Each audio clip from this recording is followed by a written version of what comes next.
Libercast presenta una producción de Libertópolis, donde nuestra misión es promover un mundo de personas libres y responsables en búsqueda de su felicidad. Creamos valor innovando, analizando y transmitiendo información e ideas. Día a día encontrarás los episodios de las emisiones correspondientes a nuestros programas. Contravía, todo a pulmón. Contravía por la tarde, más negocios y Liberviernes.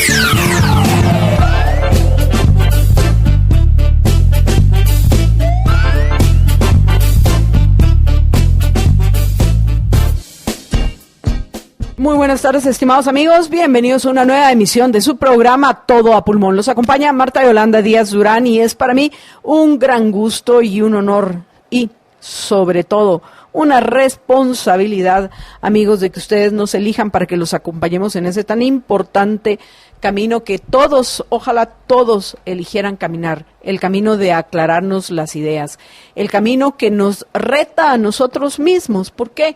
Porque la persona que es intelectualmente honesta es capaz de cuestionar aquellos juicios que sostiene, si no los sostiene con la suficiente evidencia que le permita asegurar que ese juicio es verdadero, o sea, que coincide con los hechos de la realidad.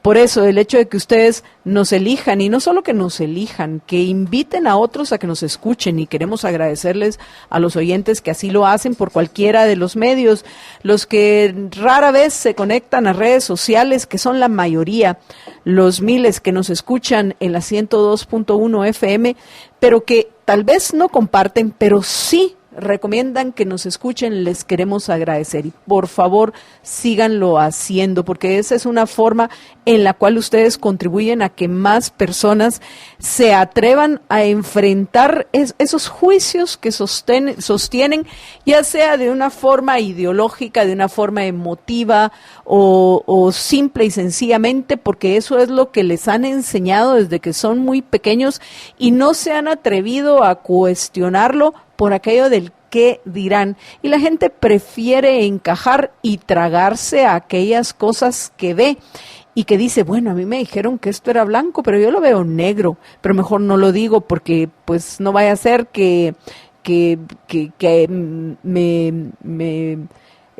me exilien del grupo, ya no me hablen, o pues bueno, llega un momento en que todas las personas que tristemente, y digo tristemente, porque ojalá viviéramos en un ambiente donde lo que prevalece es esa, la búsqueda de la verdad de los hechos, que implica primero el plantear de una forma correcta el contexto de esa realidad de la cual vamos nosotros a emitir juicios.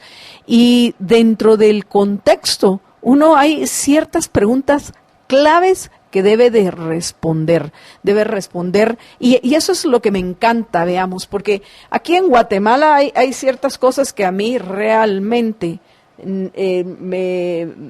me aburren. Me aburre la discusión entre chairos y fachos, me aburre la discusión entre aquellos que se identifican de izquierda y aquellos que se identifican de derecha, sin tener realmente claro ninguno de los dos bandos qué es lo que defienden. Yo, que soy clara para que no haya ninguna equivocación en lo que respecta al marco conceptual, pero más importante, el marco filosófico que rige mi vida, no solo este programa, mi vida. No tengo ningún problema en ir más allá de las famosas ideologías que hacen a personas morir por estas sin siquiera cuestionarse si lo que realmente perseguían era lo correcto, era lo verdadero. Yo voy más allá porque pienso que lo que debemos los seres humanos es cuestionar nuestra filosofía. ¿Cuáles son esas ideas que nos llevan a actuar? ¿Qué bases tienen esas ideas en la realidad?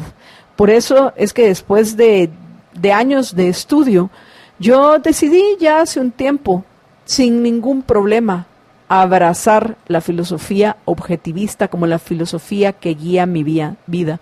una filosofía que se basa en 3 metavalores, el valor de la racionalidad, el valor del propósito y el metavalor de la autoestima, y cada uno de estos valores acompañados de una virtud. En el caso de la racionalidad, la virtud de la razón, o sea, de emitir juicios utilizando mi razón que me permita no solo identificar correctamente todo aquel material que me proveen mis sentidos, sino que además de identificarlo me permita el integrarlo de una forma lógica, de una forma correcta, no solo al conocimiento que tengo, sino al conocimiento acumulado que puedo ir adquiriendo para entender esos hechos que quiero, que me van a servir a mí para emitir un juicio. ¿Y por qué estoy diciendo todo esto? Obviamente porque hoy vamos dentro de la información con la que ya se cuenta, vamos a profundizar en los hechos lamentables, trágicos, que ocurrieron en Semuy 2 entre el martes y el miércoles de esta semana, que terminaron con la vida de 3 infantes de Marina, que ayer pues lamentablemente, debido a tanto intento de falsear la realidad y confundir a la gente, tomé una decisión que no la habíamos querido tomar el miércoles, y es compartir con ustedes las fotos que desde el miércoles temprano nosotros teníamos o el miércoles al mediodía, más o menos un poco antes de que empezara todo pulmón, llegaron a nuestros correos y a nuestros WhatsApps personales, información y fotografías que llegaron en lo que respecta a lo que había sucedido. ¿Por qué? Porque ya hay quienes están empezando a hablar de un supuesto enfrentamiento, cuando los hechos reales, no lo que yo quisiera que fuera, los hechos reales apuntan, y hoy con más seguridad lo podemos decir después de tener en nuestras manos, no lo hemos podido leer con detenimiento, pero lo vamos a estar compartiendo durante todo pulmón.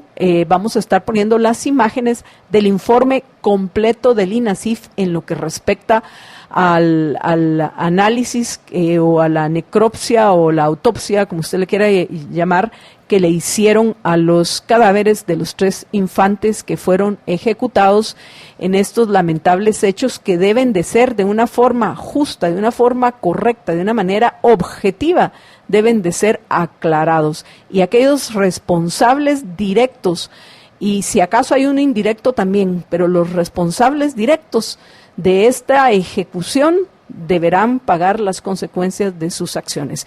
Y ya lo digo porque no voy a intentar darle vueltas a lo que los mismos señores del INASIF han confirmado, que fueron ejecutados con una escopeta a un muy corto espacio de distancia, porque para que ¿cómo es que se llama? Creo que es tapón de plástico o el empaque donde van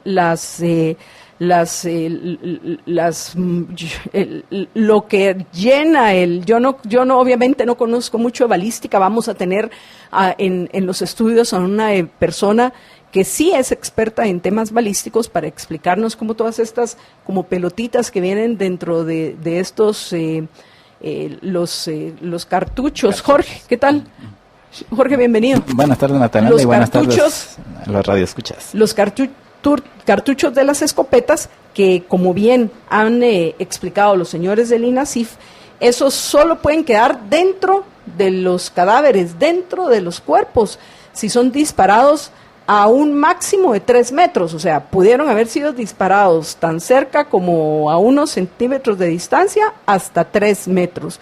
Entonces, eso, pues de entrada ya nos habla de una ejecución no necesitamos que le demos vuelta al asunto, fueron ejecutados.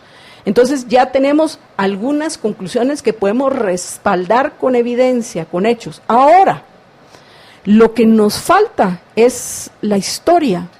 ¿Cuál es la historia detrás de estos hechos? ¿Qué nos apunta a que quienes están cuál de las versiones que han circulado apunta a ser, dentro de los escenarios que se han barajeado, la más probable.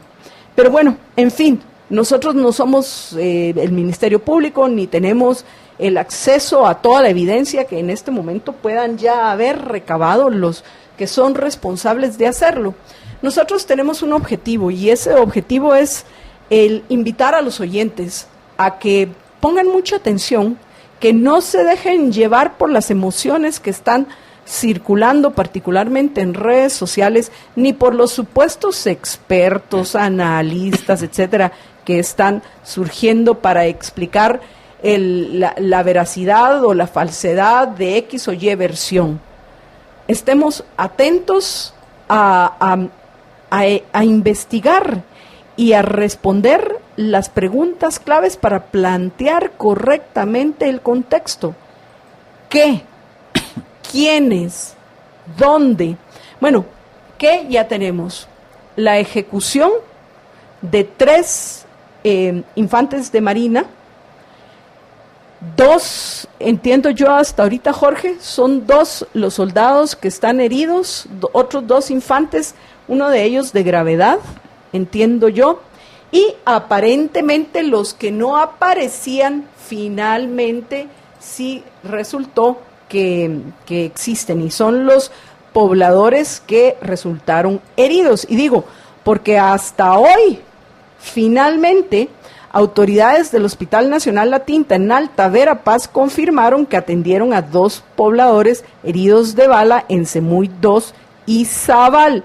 ¿Quiénes son estos 2 pobladores? Según la información que dieron a primera hora, esto es lo que yo tengo a la mano, amigos, el director indicó que se trata de una mujer de 50 años y un hombre de 23, quienes fueron atendidos.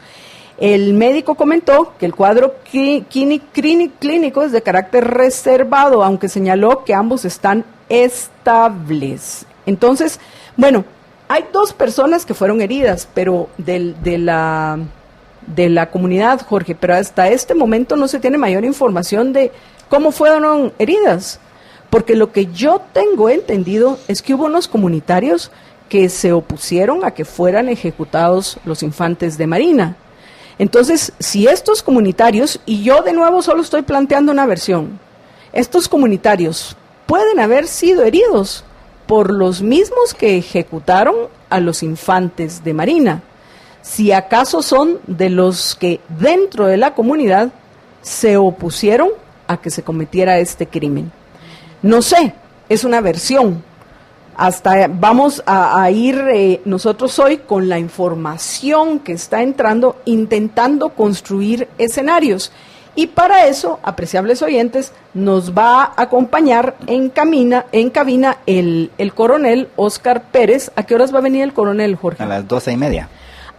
O sea, en unos 10 minutos aproximadamente, vamos a conversar con el coronel Óscar Pérez, el vocero del Ejército, para que ahora con más información nos actualice la que nos compartió el miércoles pasado.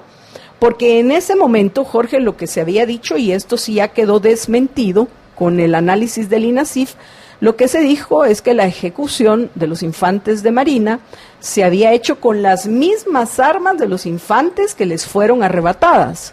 ¿Correcto? Bueno, hoy es la versión original. Hoy ya sabemos que no fueron ejecutados con las armas de ellos.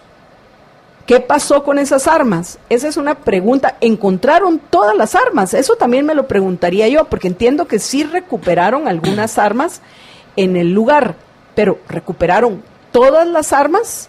Eso es otra duda que nosotros tenemos.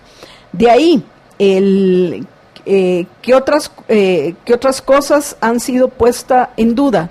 Pero eso, y esto es algo muy importante que yo quiero señalar, Jorge, que independientemente de poner en duda la versión de por qué se encontraban en total 9 Marines según la información que ha circulado hoy, vamos a ver, ese es uno de los otros puntos que me imagino hoy ya nos va a confirmar el coronel, cuántos realmente iban en esta expedición o tripulación, como les llamó, ese día que nosotros lo entrevistamos vía telefónica. ¿Quiénes de estos, cuántos eran, cuántos realmente están heridos y cuál ha sido la versión que han dado los que sí formaron parte de esta incursión que hicieron este pequeño grupo de los infantes de Marina en esta área, que hasta el mismo César Montes, y ya de entrada, Jorge, vemos algo totalmente desproporcionado.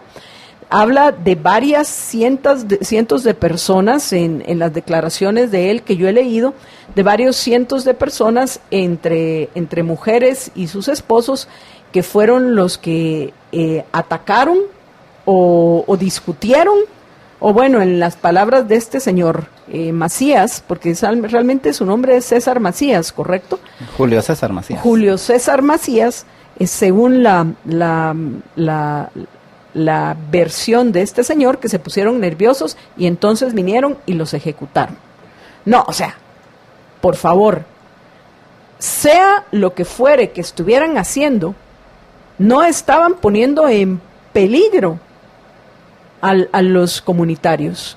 ¿Qué está sucediendo en estas áreas? Por supuesto, estas son preguntas más profundas que nos debemos hacer. ¿Qué está sucediendo en estas áreas en las cuales se decretó estado de sitio para que exista este tipo de reacción de los comunitarios ante la presencia de un pequeño grupo de infantes de Marina del Ejército? Y aquí estamos hablando de cientos contra máximo 9. Entonces, ¿qué es lo que está sucediendo en estas áreas? ¿Cuáles son las ideas a partir de las cuales están actuando? ¿Por qué ese temor después de más de 30 años de que se acabó el conflicto armado? Porque sí, la supuesta paz se firmó a finales de 1996, pero lo que yo he estudiado y lo que he leído y lo que se ha confirmado es que el conflicto armado per se ya había terminado para el 85, 1985, 2005, 95, 2005, 2015, hace ya casi 34 años. 34 años, Jorge. Entonces, ¿qué es lo que está sucediendo? Como un joven de 23 años, lo que significa que ni siquiera él había nacido. Si esos son los heridos, él ni siquiera había nacido para cuando ya había terminado ese conflicto armado. Y no hay que negar, porque de nuevo hay personas que quieren negar lo obvio. Nació el año que se firmó el acuerdo. Sí, el famoso los acuerdos de apaciguamiento, como los llama el doctor de la Torre. 23 años, nació en el 96, cabrón. Entonces, ¿qué es lo que está pasando? ¿Se dan cuenta por qué es tan importante no solo aclararse las ideas, sino dar la batalla de las ideas? ¿Por qué resulta herido este joven? Me pregunto. No sé, son preguntas que tal vez en este momento no tienen respuestas, pero sí son preguntas que yo me hago para tratar de entender lo que sucedió y que el trabajo que nosotros hagamos en todo a pulmón sea un trabajo en pos de lo que nosotros creemos, la búsqueda de la verdad.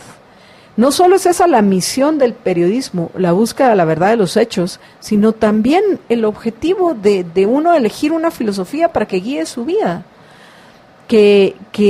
Esta filosofía nos permita encontrar la verdad, para actuar a partir de juicios que son verdaderos, que yo sé que son verdaderos, porque hay evidencia que sustenta tales juicios. Pero bueno, en fin, ya algunos puntos les hemos comentado del que sin duda va a ser hoy el tema principal en Todo a Pulmón. Vamos, como ya les decía, a conversar en unos minutos. Le vamos a dar la bienvenida al coronel Óscar Pérez, el vocero del Ejército, para que nos actualice la información que ya nos había dado.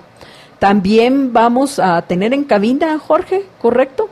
Vamos a tener a un experto en balística para que a partir del informe del INASIF podamos construir escenarios de que nos den alguna idea de cómo fueron ejecutados o asesinados, si ustedes prefieren, pues asesinados los infantes de Marina. Luego vamos a conversar con Alejandro Valdizón, quien ya está analizando el informe del INASIF, y yo calculo que eso lo vamos a hacer después de que terminemos la entrevista a los invitados que vamos a tener en cabina. Si nos está escuchando Alex, nos encantaría, ojalá esperemos que escuche la entrevista para que también después la podamos comentar con él. Así que yo calculo que alrededor de la 1:15, 1:20, vamos a hacer ya un enlace telefónico con Alejandro Valdizón para conocer con más detalle el informe del INASIF, que como les digo, aquellos que quieran igual, nosotros lo vamos a estar compartiendo durante la entrevista que vamos a hacer al coronel Pérez y al experto en balística. Vamos a estar compartiendo en nuestras redes sociales, vamos a estar poniendo las imágenes del informe completo del INASIF. Las vamos a ir dejando el tiempo suficiente para que aquellos que las quieran leer, las puedan leer, y ya saben que pues luego las pueden bajar de nuestro programa cuando terminen. Esto, apreciables amigos, para que por favor aquellos que están dando la batalla de las ideas con nosotros, que no solo nos saluden, por favor, que lo agradecemos un montón, por supuesto agradecemos ese aprecio, esa confianza, ese cariño que nos tienen, pero por favor compartan todo a pulmón. Tienen unos minutos para que las 35 veces que ya ha sido compartido todo a pulmón, lo logremos por lo menos triplicar, para que podamos llegar a más de nuestros compatriotas y puedan escucharnos en esta búsqueda de la verdad de los hechos, porque eso es lo que estamos haciendo nosotros en todo a pulmón. A partir de la evidencia, poder ir construyendo escenarios que cuando el Ministerio Público empiece a informar acerca de los avances de su investigación y se presente un caso en los tribunales, tengamos ya nosotros alguna idea, cumpliendo con esa responsabilizar que tenemos los ciudadanos que al final decidimos actuar como mandantes, de fiscalizar el trabajo de aquellos que llegan al ejercicio del poder, porque solemos hablar, Jorge, de lo importante que es fiscalizar cómo gasta el gobierno nuestro dinero, fiscalizar el trabajo de los legisladores, pero también hay que fiscalizar los ciudadanos, también debemos de fiscalizar el trabajo que hacen otras entidades estatales, como es el Ministerio Público, y no se diga el trabajo que se hace en las Cortes. ¿Por qué? Porque, por cierto, y aquí voy a ir terminando, una de las cosas que a mí me ha molestado es que ustedes recordarán la emotividad que se manejó en casos como, por ejemplo, el caso de Alaska, donde fue con Alaska 2, ¿conoció ese caso? ¿Cómo fue, Jorge? Sí, Alaska 2. Luis Filos menciona, y menciona otro también, el Cambrai, creo que menciona, pero voy a ir al caso específico del Alaska 2 porque es ahí donde estuvo involucrado el coronel Chiroy y su tropa.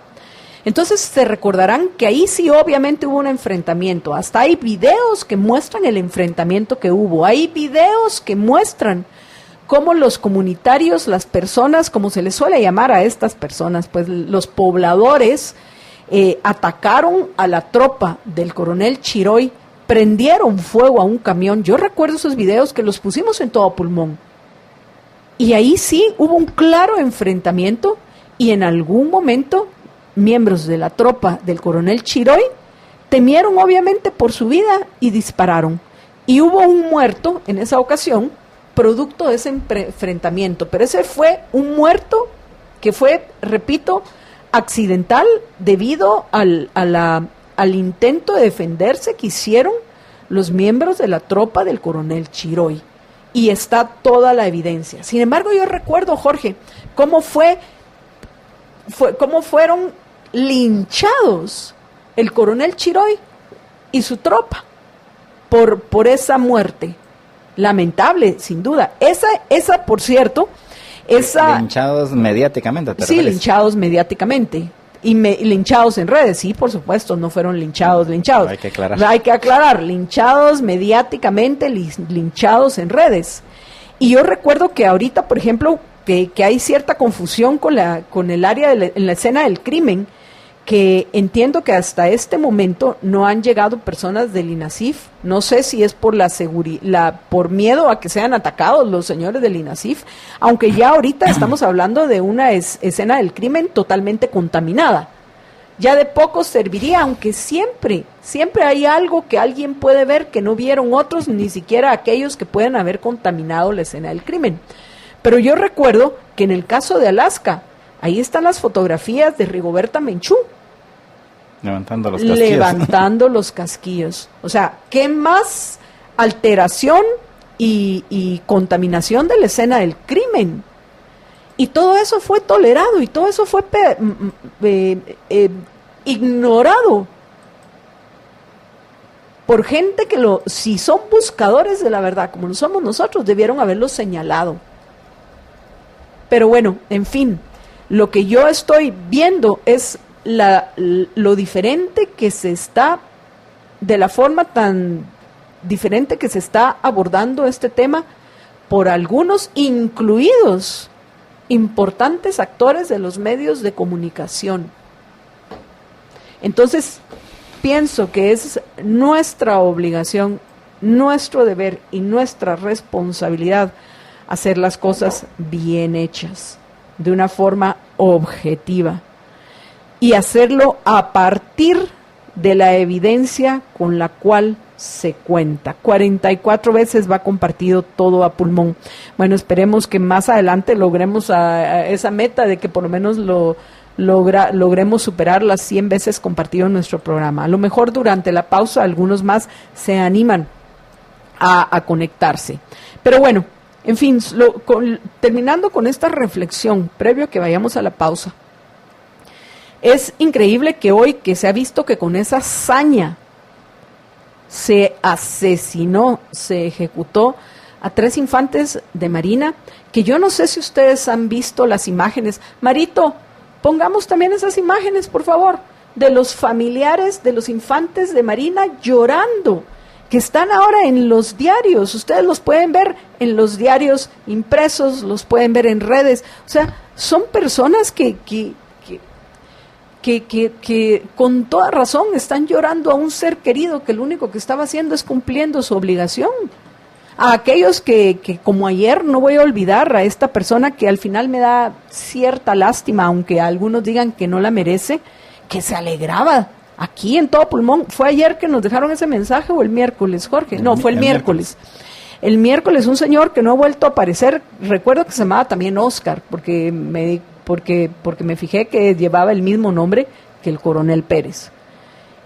Un señor de nombre Oscar y con un apellido cualquiera, que puede ser que no fuera el de él, se alegraba de la muerte y de la ejecución de estos 3 miembros de la infantería de Marina del Ejército de Guatemala.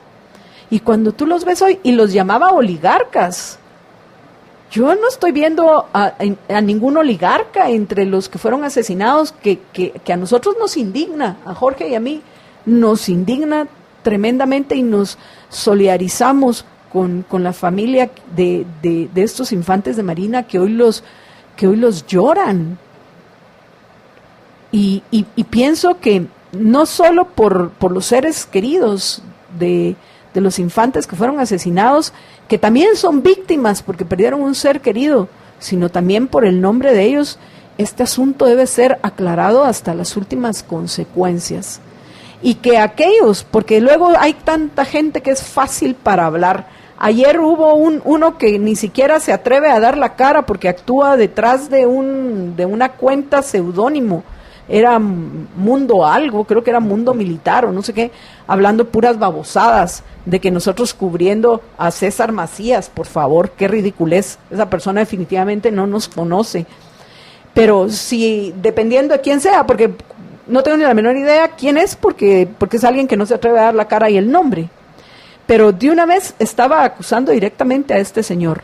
Si él tiene la evidencia, porque recordemos lo importante que es respetar el debido proceso para todos, porque el hecho de que se respeta el debido proceso a los peores asesinos, a los peores criminales que hay, ahí estamos viendo ya las imágenes del velorio de los infantes muertos. Miren quiénes son, o sea, alguien diría, son puras personas del pueblo de Guatemala. Vean a la señora esperando en la pista y bueno, qué triste, ¿no?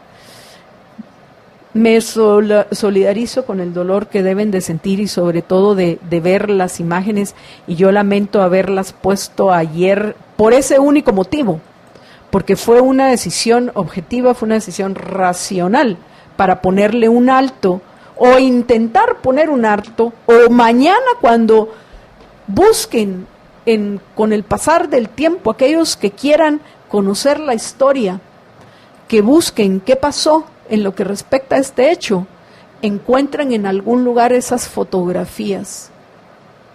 Porque uno no sabe, aquellos que son buenos para narrar historias, pero malos para aceptar la realidad, que capaz se llegan a imponer. Entonces, sí es importante partir del hecho primero, y es del crimen, y el crimen fue la ejecución salvaje, cobarde, a sangre fría de estos tres infantes de Marina. Ese es el crimen, y por supuesto haber dejado a todas estas personas que estamos viendo ahí, las señoras cargando a sus hijos de brazos todavía. Ese es el crimen que se cometió y es lo que hay que esclarecer. No vamos a abordar hoy el tema del estado de sitio, como fuera de comentarles que no lo lograron aprobar de urgencia en el Congreso de la República. Entonces está siguiendo el proceso de ser aprobado en 3 lecturas, para lo cual fueron convocadas sesiones de emergencia hoy y el sábado para poder darle la legalidad que ya necesita este estado de sitio, que algunos han cuestionado como exagerado, que básicamente cubre el Valle del Polo Chic. Ya tiene donde la foto del mapa. Ya tenemos un mapa, ya vino el coronel, por cierto.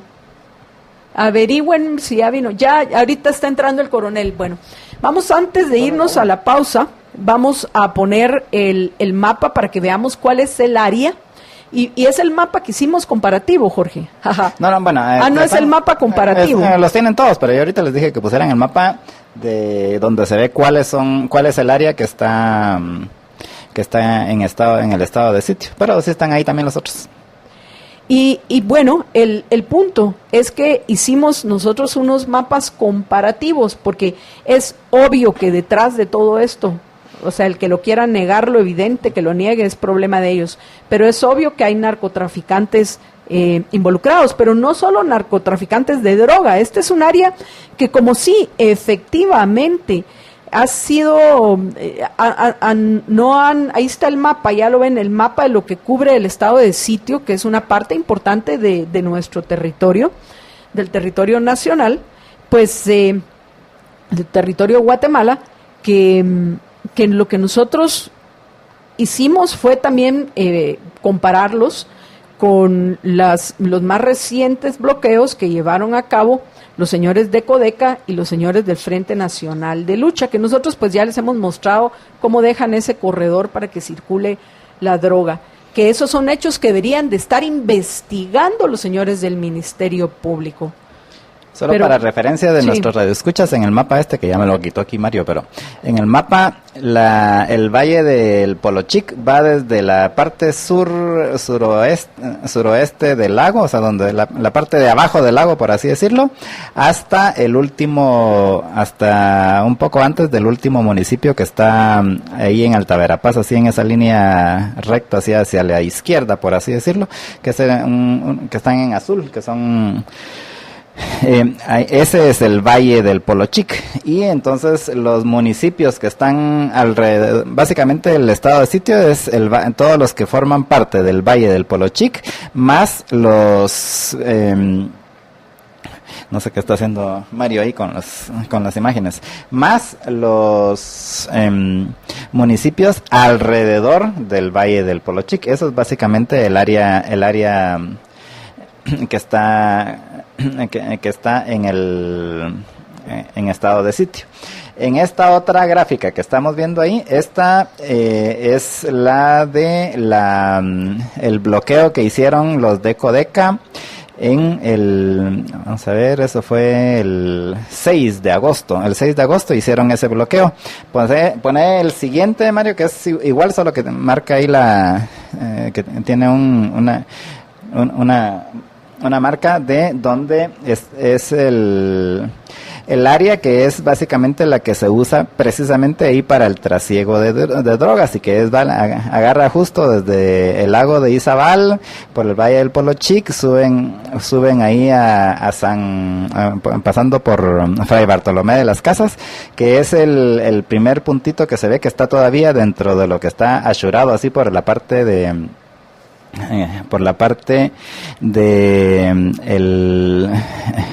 que es uno de los municipios que están en estado de sitio, y de ahí agarra en línea recta literalmente toda la transversal del norte. Y aquí pareciera de que hay tres lugares donde podrían haber bloqueos en esa región, pero realmente no es así, porque el que está en Fray Bartolomé de las Casas es bien poroso, por así decirlo, básicamente le pueden dar la vuelta por el pueblo, y los otros dos que se ven ahí, que están arriba de Cobán, realmente no están sobre la transversal del norte, sino que están al sur de la transversal del norte. O sea, básicamente impiden el tránsito hacia la transversal del norte, pero toda la transversal del norte, desde ahí de Fray Bartolomé de las Casas hasta donde llega, porque en algunas partes no están asfaltadas todavía, pero básicamente por ahí se puede llegar literalmente hasta la frontera con México en la parte norte de Huehuetenango. Y eso es precisamente lo que siempre que hacen todos estos bloqueos, justo esa área pues queda libre. Y este repito es el de Codeca. Estos son los bloqueos que hicieron los de Codeca el 6 de agosto de hace un mes, literalmente hace un mes. Poner los otros dos, Mario, que esa es el que hicieron una semana después, un poquito más de una semana después, 8 días después, los sindicalistas del Ministerio de Salud. Y resulta que ahí todavía queda más clara la cosa. La primera gráfica que ponemos es donde está el mapa de los bloqueos que hicieron los sindicalistas del Ministerio de Salud, y el área que está en el estado de sitio actualmente. Ahí está el ashurado ese que ven así todos los municipios que están en el estado de sitio. Y si ven, pues ahí queda todavía más palpable que básicamente toda esa ruta queda libre, desde el lago de Izabal hasta México. Está mientras que todo el resto del país está bloqueado, ¿verdad? Entonces no se puede pasar, por ejemplo, de la capital hacia la costa, de la capital hacia El Salvador, de la capital hacia Occidente, de la capital hacia el Atlántico tampoco, pero toda la ruta ni de la capital pasando por Cobán hacia la transversal del norte, por ejemplo, tampoco, e incluso ni siquiera de Flores hacia abajo, pero toda la ruta nuevamente desde el lago de Izabal hacia México está completamente libre. ¿Casualidad? Belice no es parte del territorio guatemalteco, Tomás Pérez. No sé por qué hace esa pregunta. Yo, en mi opinión, no sé si Belice es parte de territorio guatemalteco. Me imagino que es porque una esquinita ¿cómo se llama? La elíptica que dibujaste en el mapa. Hay que tener cuidado, Jorge, porque son muy sensitivos algunos de nuestros oyentes. Eso es solo para marcar el espacio, pero por supuesto Belice no es nuestro. Pues sí, George. De hecho, todo lo que está asegurado, que son los municipios que están bajo el estado de sitio, pues en efecto pues están en la frontera con Belice, pero no es porque están en la frontera de Belice que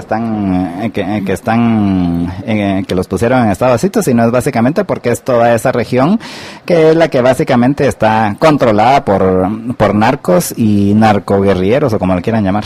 Bueno, amigos, vamos a ir a una breve pausa. Vamos 59 veces compartido y cuando regresemos ya le vamos a dar la bienvenida al coronel Óscar Pérez y a un experto en balística para que actualicemos la información que tenemos y conozcamos más sobre este caso en el cual pues nosotros no esperamos hoy llegar a conocer la verdad, pero por lo menos ir emitiendo ya juicios verdaderos y no dejarnos manipular, en particular por toda la información tendenciosa que está circulando de distintos grupos de presión. No hablar en ninguno en particular, pero la información que circula en redes sociales. Y bueno, vamos cada uno de nosotros, por favor, a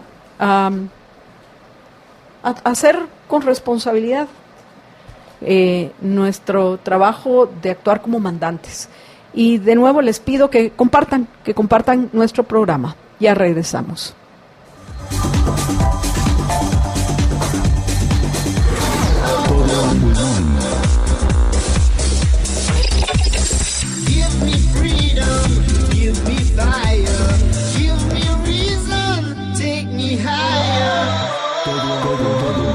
Y bueno, amigos, estamos ya de regreso en Todo a Pulmón, y tal y como les habíamos anunciado, se encuentran con nosotros el coronel Óscar Pérez, quien es el vocero del Ejército, y el señor Marco Tulio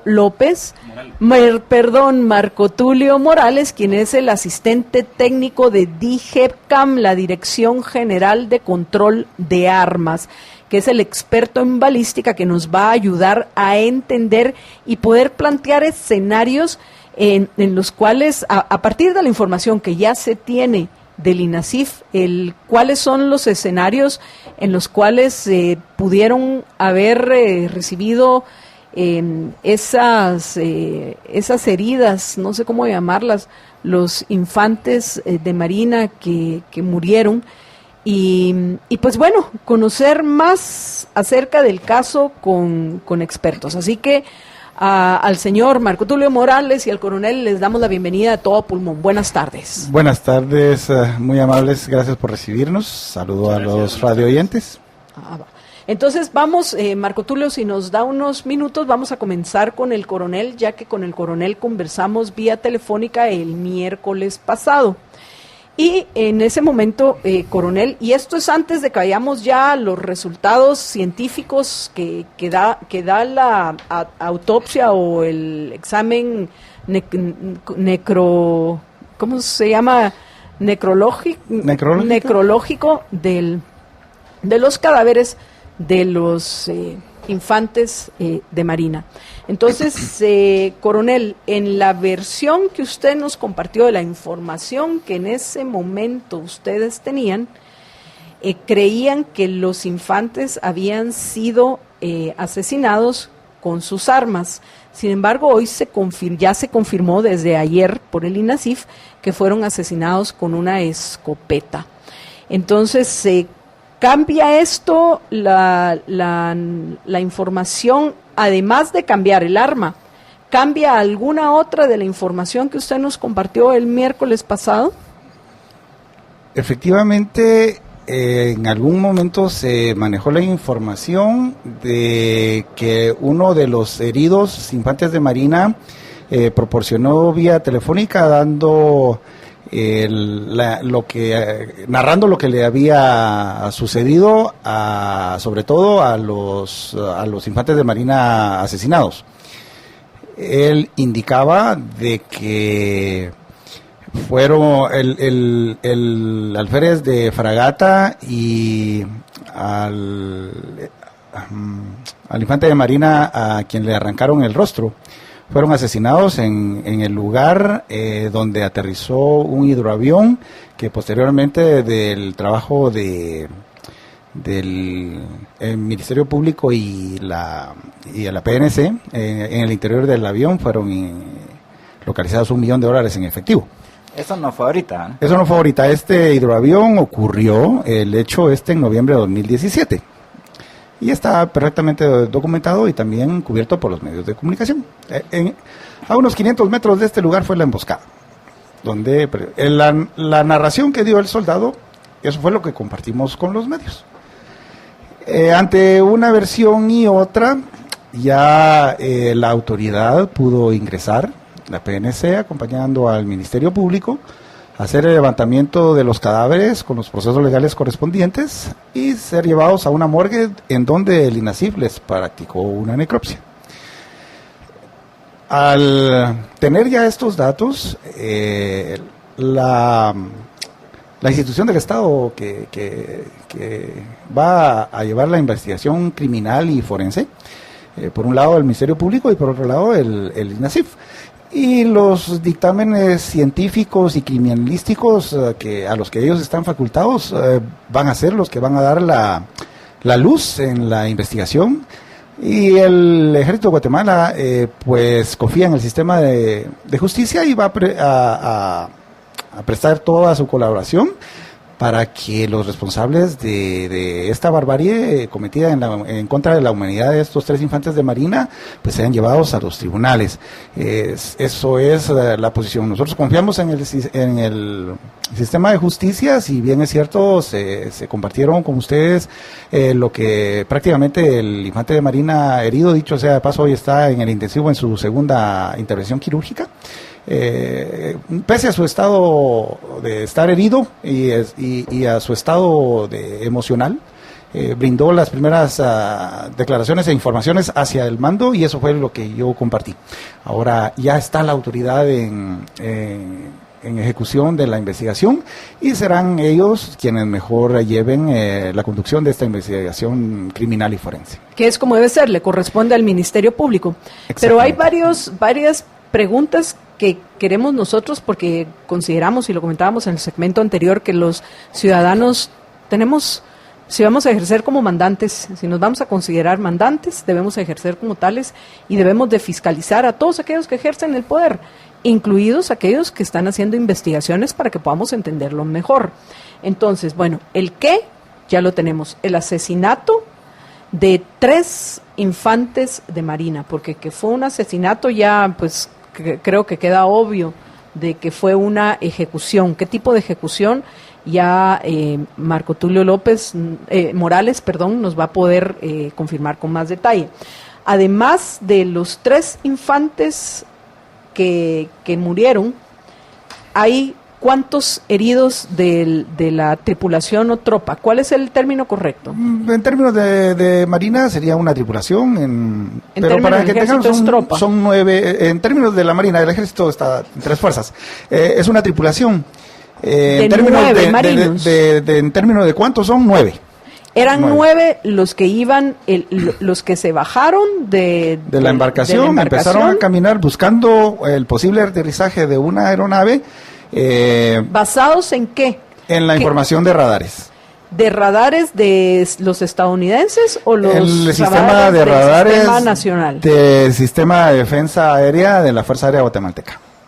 Seguro que, porque por ahí un informante nos contó que generalmente los radares que utilizan para ubicarlos son radares del gobierno de Estados Unidos. No, precisamente en la recuperación de capacidades estamos en el camino del comando, el control, las comunicaciones, la información y la computación.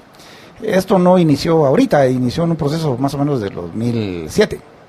Hasta el momento hemos concretado la vigilancia aérea electrónica para estar cumpliendo los convenios a los que el Estado de Guatemala está comprometido en la lucha antinarcótica.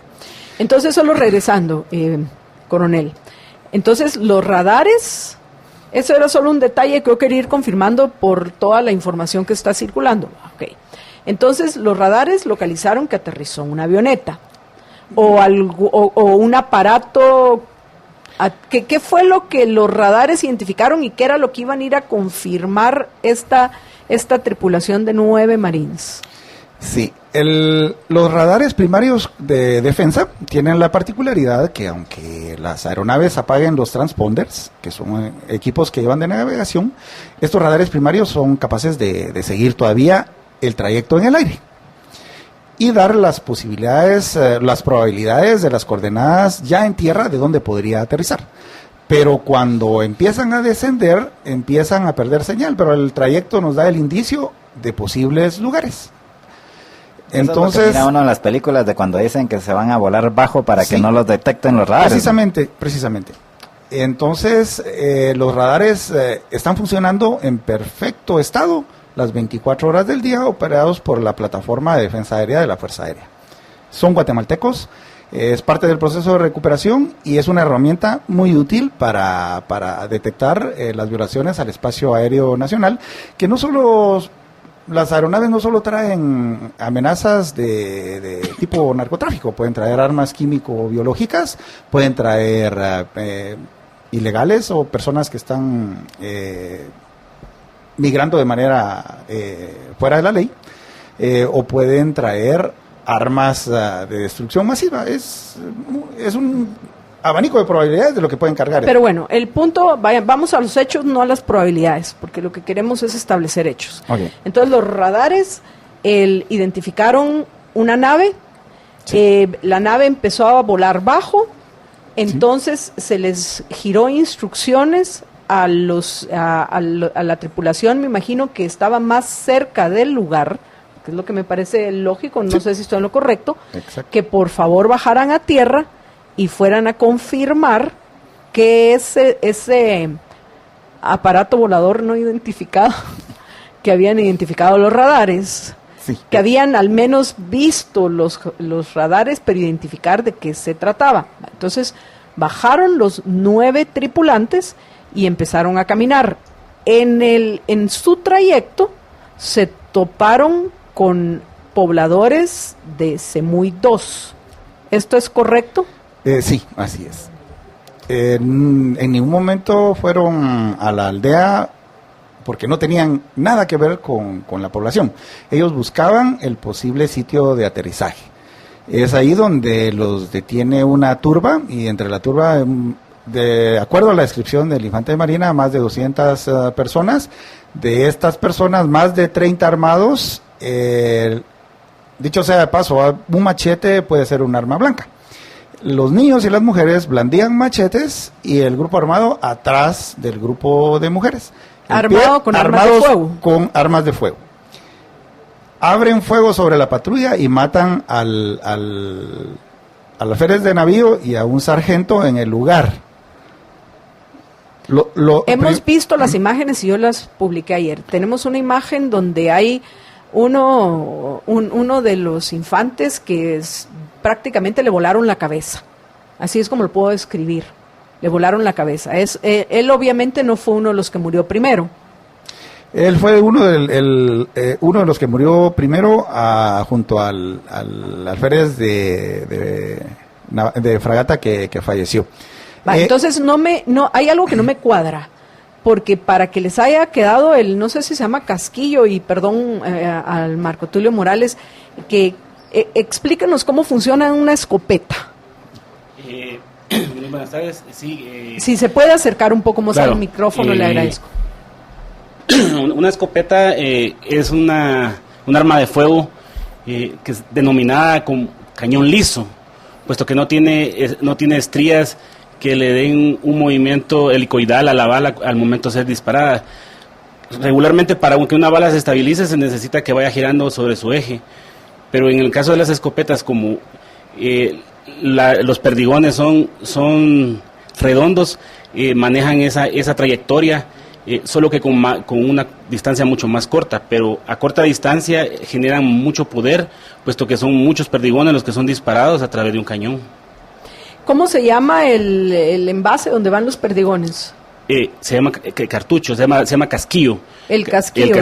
El cartucho, Entiendo que según el informe del INASIF, los cartuchos de las escopetas quedaron dentro de los cuerpos de los infantes. Lo que sucede es de que la escopeta tiene la carga de proyección, que es, por decírselo en palabras coloquiales, la pólvora.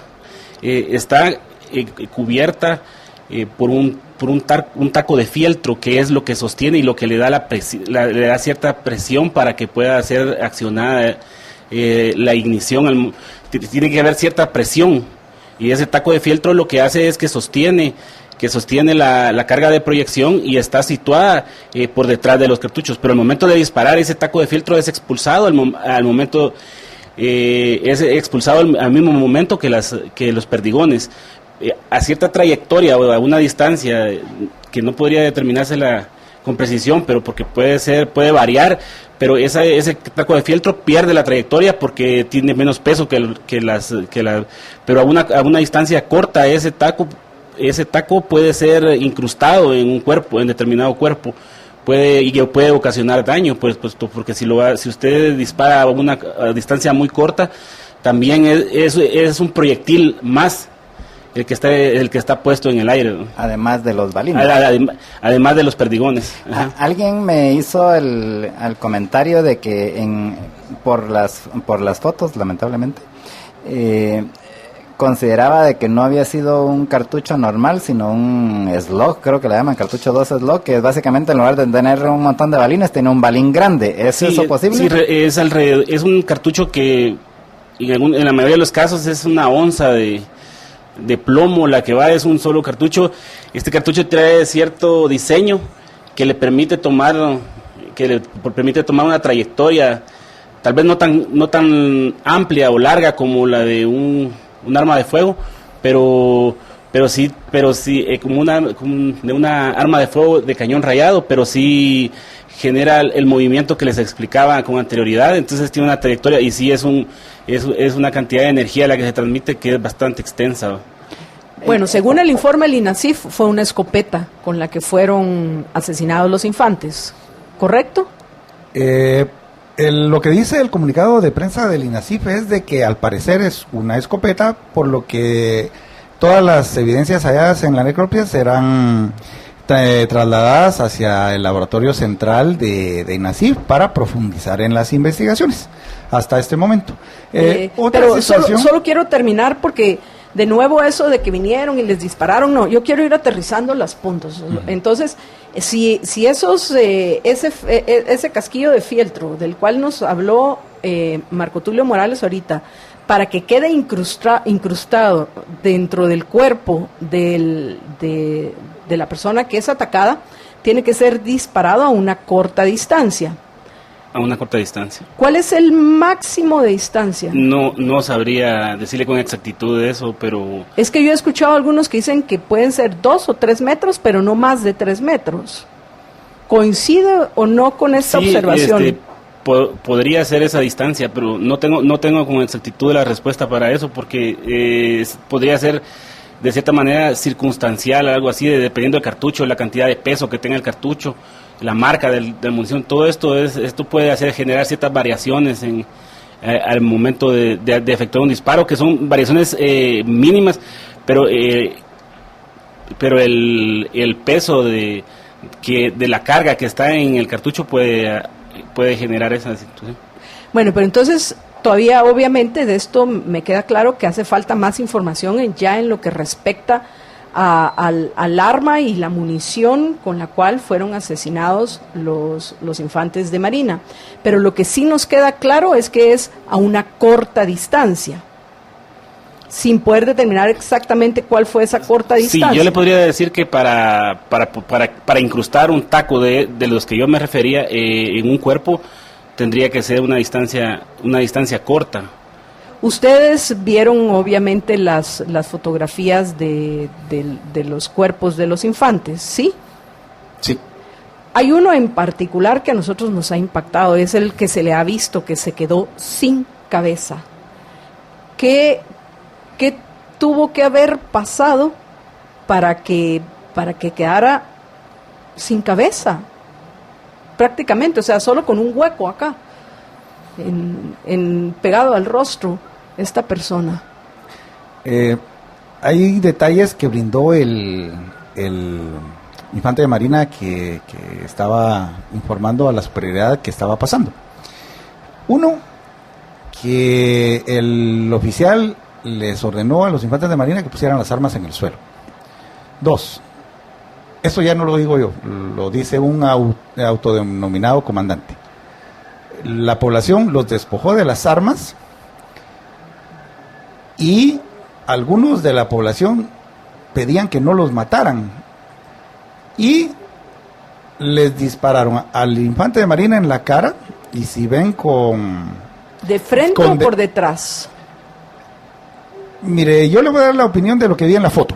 A ver, en base a su conocimiento, que es mayor mi que el opinión nuestro. no es forense, es lo que se ve en la foto. La tripulación estaba desarmada. Ya habían entregado los cargadores, o sea, las tolvas, lo que alimenta, los pusieron en el suelo. Y si vemos con detalle la fotografía del infante de Marina que le fue arrancado el rostro de su sitio, destruyó incluso la placa de sangre que utilizamos para identificar a cada uno del personal en caso de emergencia, una transfusión de sangre, en caso de investigación de una muerte, por lo menos la placa que diga pertenece. Hasta eso destruyó el impacto del arma de fuego que recibió.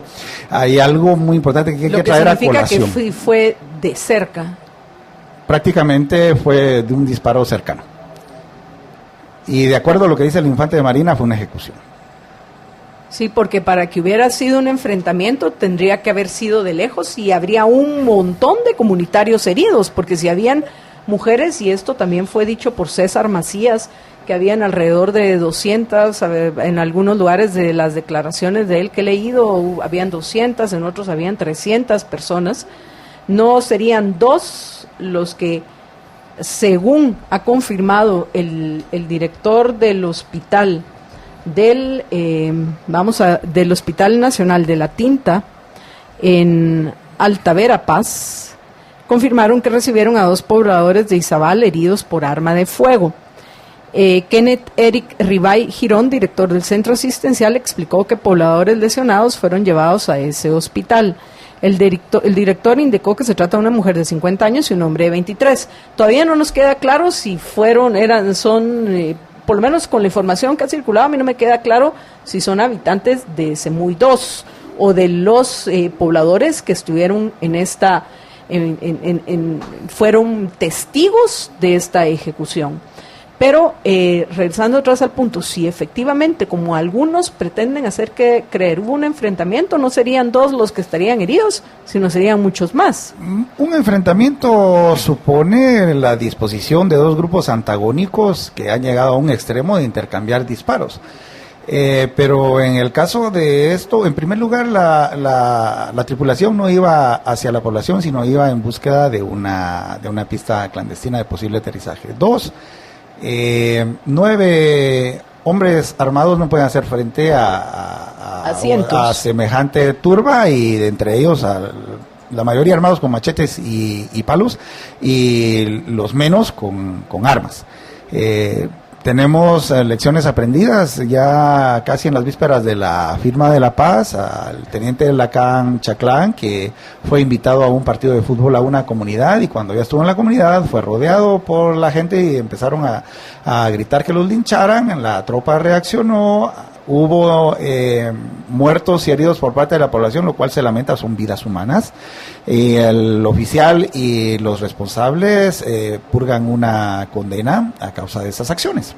Tenemos también el caso más reciente de Alaska. Que era que lo que comentamos el miércoles, que es el efecto del coronel Chiroy, que ha generado mucho temor dentro del ejército a la hora de actuar, de que les vaya a suceder lo mismo que le pasó al coronel Chiroy. Yo precisamente lo mencioné porque nosotros presentamos algunos videos de los que circularon hace unos meses, previo a que liberaran al coronel Chiroy, presentamos algunos de los videos que circularon donde se ve claramente de que los pobladores que estaban en Alaska en esa ocasión atacaron a los soldados y los soldados se defendieron y luego pues vemos que murió una persona en diferentes circunstancias, pero hubo más heridos. Entonces, regresando otra vez al punto específico de lo que pasó en Semuy 2, el escenario de que hubo un enfrentamiento es muy difícil de que se sostenga, entiendo yo, por la información que hoy hay, porque no serían dos personas que tal vez fueron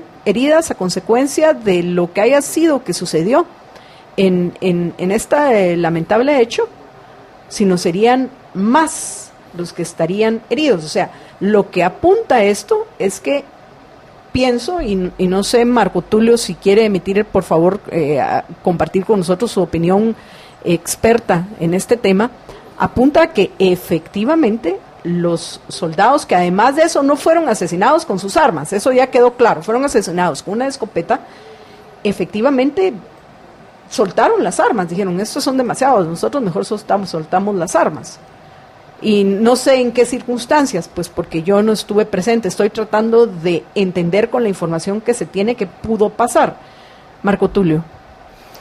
Pues en realidad es bien complicado poder decirle esto, como usted lo dijo, estando ahí, y sería una opinión demasiado sin fundamento podérsela dar en relación ahí, pero lo que sí le podría decir yo es que si el daño fue provocado en un cuerpo, o sea, yo no tengo el detalle de qué fue lo que pasó con cada una de estas personas, pero una escopeta sí podría tener la capacidad de lastimar o dañar ampliamente un cuerpo a una corta distancia.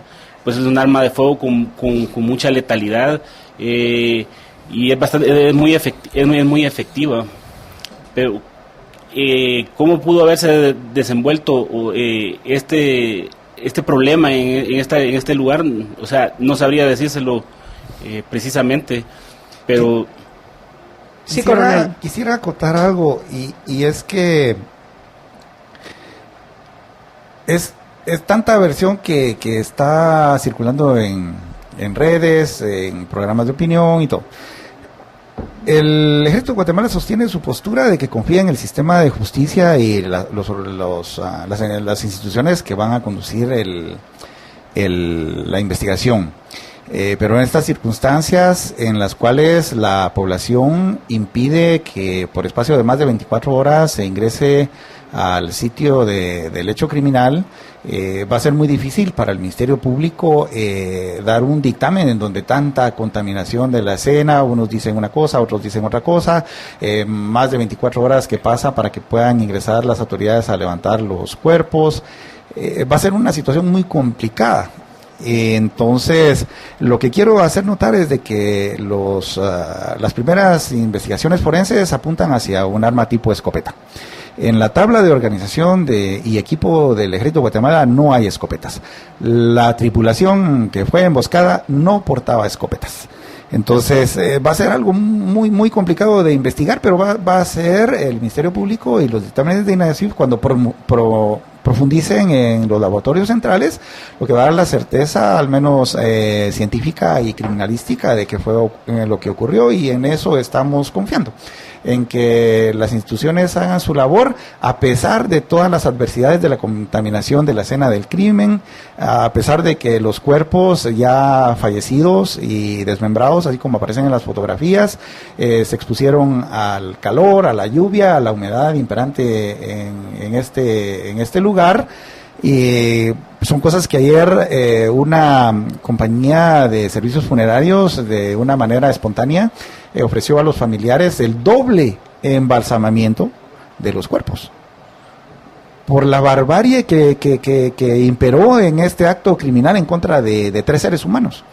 Y tanto valen los seres humanos que fueron heridos y muertos, como los seres humanos que habitan esas poblaciones.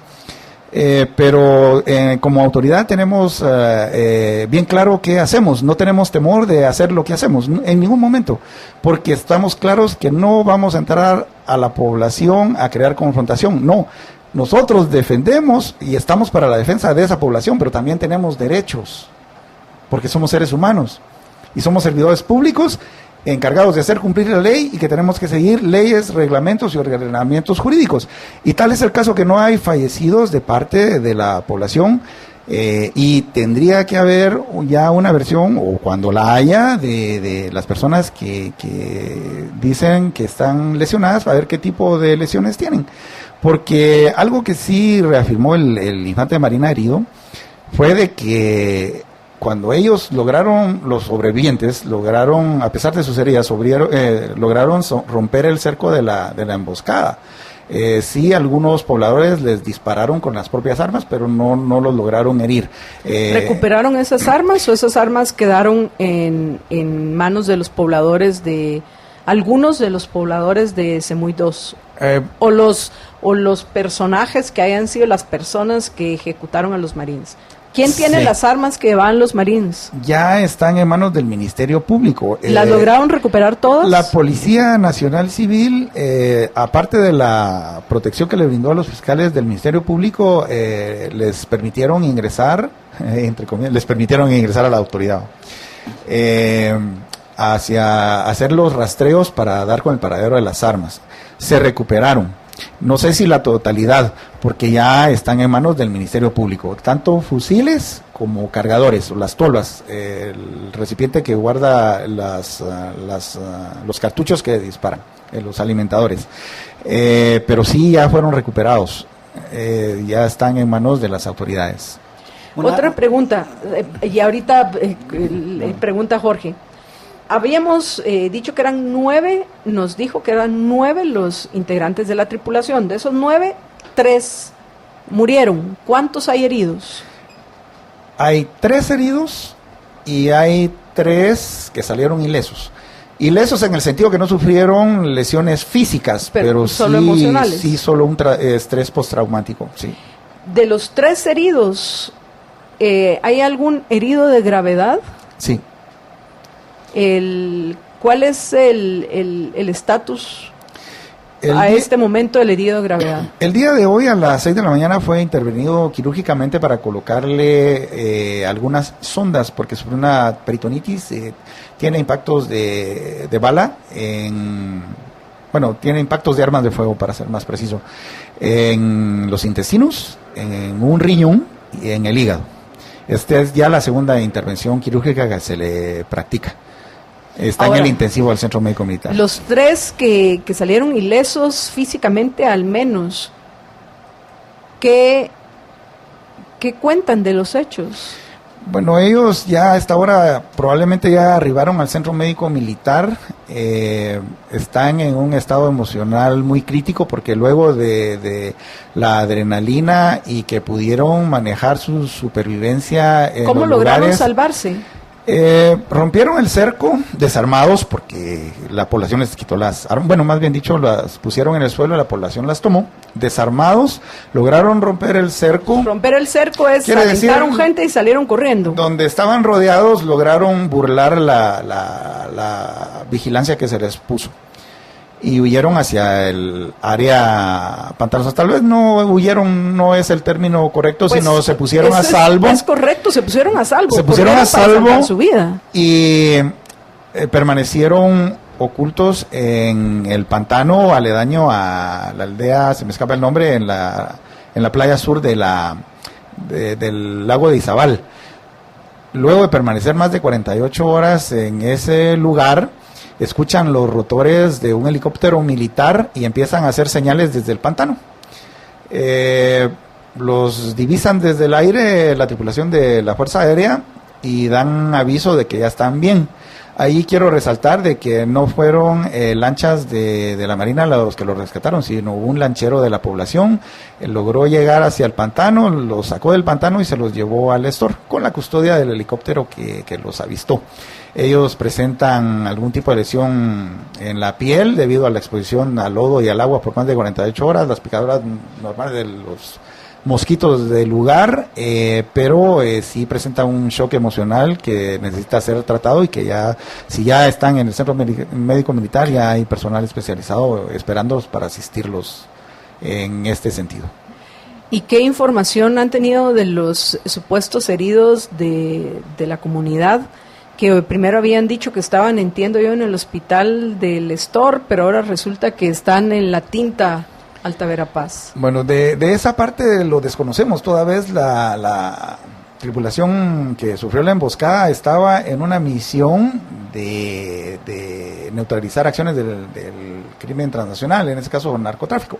No estaban en la población, entonces desconocemos qué pueda haber pasado a la población. Más que lo que se dice en redes sociales, tendrán que establecer las autoridades por los mismos métodos, va a dictar médicos, forenses y peritajes del Ministerio Público, quienes determinen qué tipo de lesiones tienen, si es que las tienen. Marco Tulio, una pregunta, sin ahorita ya personalizar los asesinados, ¿se puede establecer por la forma en la cual quedaron, pienso yo, se puede establecer si estaban los hincados, si estaban parados, o bueno, en qué posición se encontraban los, en este caso, pues, los infantes cuando fueron ejecutados? Pues habría que evaluar realmente la perimetría que hubo al momento de encontrar los cadáveres. O sea, como lo había dicho mi coronel acá, la escena de crimen pudo haber sido contaminada. Es posible establecer de dónde fue originado de dónde hacia dónde fue originado el disparo en el cuerpo, cuál es el orificio de entrada y cuál es el orificio de salida. Pero eso tendrá que ser un médico forense que tendrá que evaluar el cuerpo para determinar la distancia, y a través de esa información ir armando de en qué posición estaban cuando fueron, de qué manera estaban posicionados cuando recibieron los disparos. Jorge. Sí, yo tengo un par de preguntas. ¿Cuáles son las reglas que tienen los soldados de en qué momento tienen que hacer lo que hicieron de bajar las armas y quitarse los cartuchos? Hay unas reglas básicas que tienen su origen en el Código Procesal Penal, en la Constitución Política de la República, por supuesto en la Declaración Universal de los Derechos Humanos y en el ordenamiento jurídico propio de un Estado de Derecho pleno, que es lo que tiene Guatemala. Estamos en paz. Entonces los procedimientos son, en primer lugar, es enfrentar a un grupo armado que pudiera ser el resultado de una custodia de hechos ilícitos. Pero en el caso de la población, tenemos como primera regla no llegar. En segundo lugar, para mediar en un conflicto hay otras instituciones, no es tarea de defensa mediar en conflictos, no llegar. Luego, si hay peligro inminente de riesgo a la patrulla, es hablar.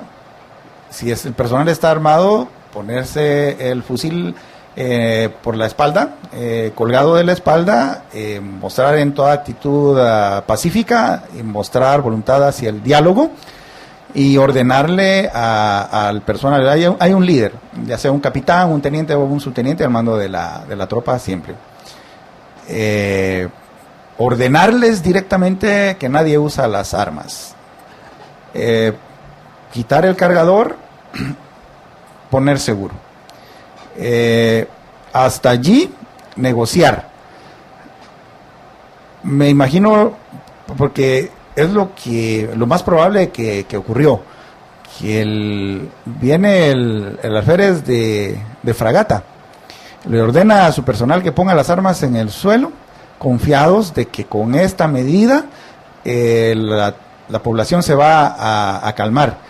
Y lejos de ello, pues ya tenemos el resultado. Pero hasta el momento hay información en redes sociales y en medios de comunicación que hay heridos y golpeados de parte de la población, pero hasta este momento en ninguna red social dicen heridos de bala o por arma de fuego por parte de presuntos pobladores. Entonces, estamos hablando que sí se cumplió con la norma legal y las reglas de empeñamiento por parte del personal militar. Otra pregunta, uno de los 3 soldados que están heridos, ¿alguno está herido de arma de fuego? Los 3. Y en ese caso, en el caso de ellos, sí se puede determinar con qué arma de fuego, o sea, no me refiero a cuál el código número de serie, sino a qué tipo de arma utilizaron para herirlos. Esa es parte de la tarea que precisamente hoy por la mañana desarrolló el Ministerio Público, de tomar la primera declaración a los infantes de Marina que están conscientes, porque otro obviamente fue intervenido quirúrgicamente en la madrugada del día de hoy, pero ya se están sobre estos pasos la investigación criminal del Ministerio Público, la cual pues está haciendo ya su tarea, ya se dio este paso. Bueno, aproveché a leer algunos comentarios de los que nos han dejado. Voy a omitir los ataques falaces porque no se trata de eso. El intentar esclarecer la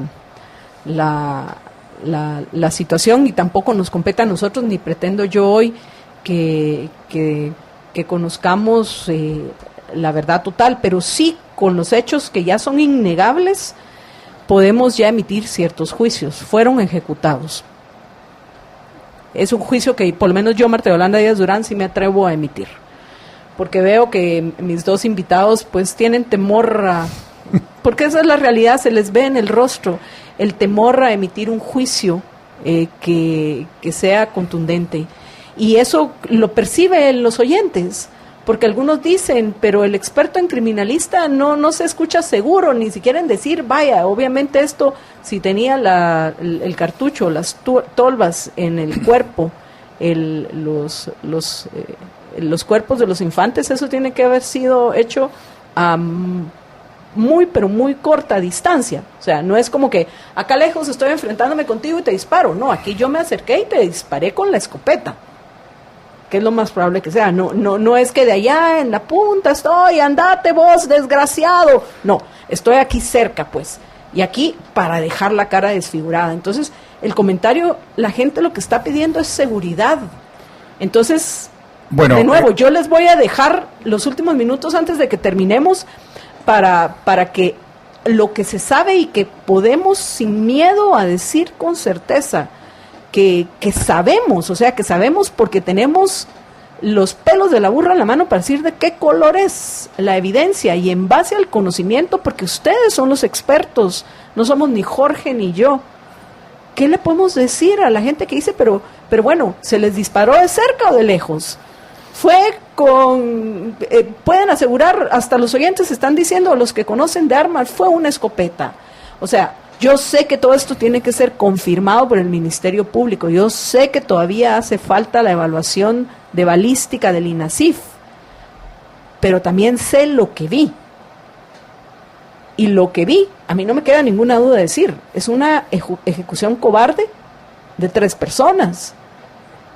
Entonces, ustedes, con lo que hoy podemos todos coincidir, tirios y troyanos, ¿qué pueden, para terminar su intervención hoy en Todo a Pulmón, compartir con los oyentes? Voy a ir primero con Marco Tulio Morales, experto en balística. Adelante, Marco Tulio.